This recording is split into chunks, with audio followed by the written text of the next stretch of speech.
तुमसे तुम तक में अब वो लम्हा आने वाला है जो कहानी की दिशा और अनुआर्य के रिश्ते की बुनियाद को हिला देगा। आर्य, जो अपने अतीत की परछाइयों को पीछे छोड़कर अनु के साथ एक नई शुरुआत करना चाहता है, अब खुद को उस दर्दनाक बीते हुए कल से जूझता हुआ पाएगा। जी हाँ दोस्तों, शो में जल्द खुलने वाला है आर्य की पहली पत्नी से जुड़ा एक ऐसा राज जो न सिर्फ अनु का दिल तोड़ेगा बल्कि आर्य की आत्मा तक को झकझोर देगा। जहां एक तरफ अनु की मां अब समझ चुकी है कि उनकी बेटी दिल से आर्य को चाहने लगी है, वहीं वो यह जिम्मेदारी आर्य को सौंप देती है, अगर तुम ही मेरी बेटी की पसंद हो तो बात तुम ही करो उससे। एक मां की यह बात आर्य को सोचने पर मजबूर कर देती है।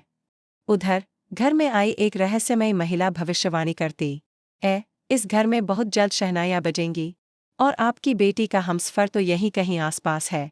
यह सुनते ही विपिन को लगने लगता है कि शायद उसकी किस्मत अब बदलने वाली है, लेकिन उसे क्या पता कि उसके लालच की असलियत अनु के दिल तक कभी पहुंच ही नहीं सकती।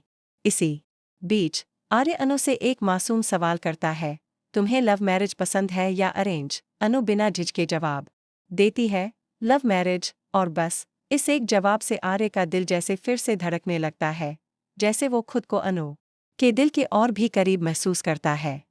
आर्य की हर सुबह हर शाम अब अनु के नाम हो चुकी है, लेकिन यह खुशी ज्यादा देर टिक नहीं पाएगी, क्योंकि अब सामने आने वाला है वो सच जो कई सालों से दफन था। आर्य की पहली पत्नी की यादें, वो पल, वो रिश्ता जो अधूरा रह गया था, अब ये सब सामने आएगा और अनु के पैरों तले ज़मीन खिसक जाएगी।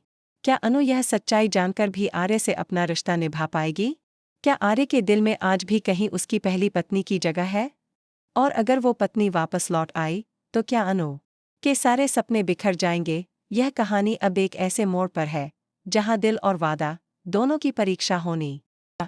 उम्र का फासला, समाज की दीवारें और अब अतीत का साया, क्या अनु और आर्य इन सब के बावजूद एक हो पाएंगे? आपका क्या मानना है? क्या आर्य की बीती जिंदगी उसके आज पर भारी पड़ जाएगी? क्या आर्य की पहली पत्नी की होगी ग्रैंड एंट्री? अपना जवाब हमें कमेंट में ज़रूर बताएं और ऐसे ही रोमांचक ट्विस्ट्स के लिए जुड़े रहिए।